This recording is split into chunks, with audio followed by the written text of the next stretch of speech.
தேவையான பொருட்களை பார்ப்போமா? வறுத்த நிலக்கடலை 85 கிராம், வறுத்த எள்ளு 75 கிராம், வறுத்த பாதாம் பருப்பு 30 கிராம்,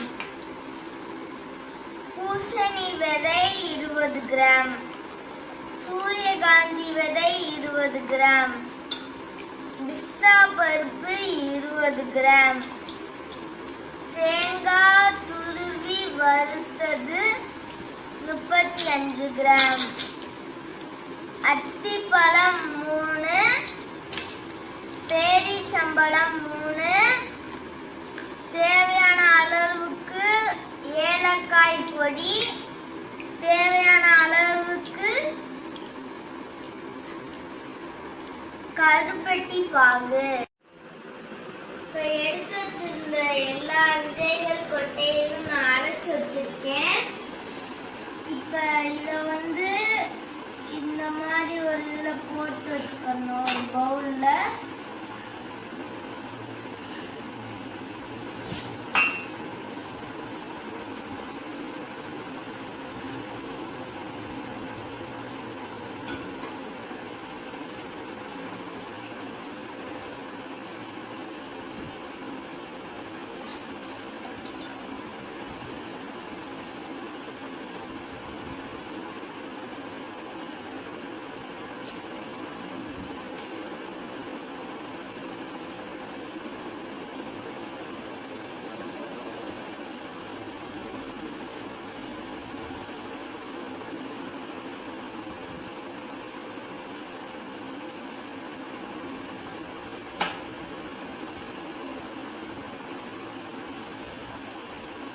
அப்புறமா நம்ம கருப்பட்டி பாகு சேர்த்து நம்ம பால் ஆக்கணும்னா நம்மளோட புரோட்டீன் பால்ஸ் ரெடி.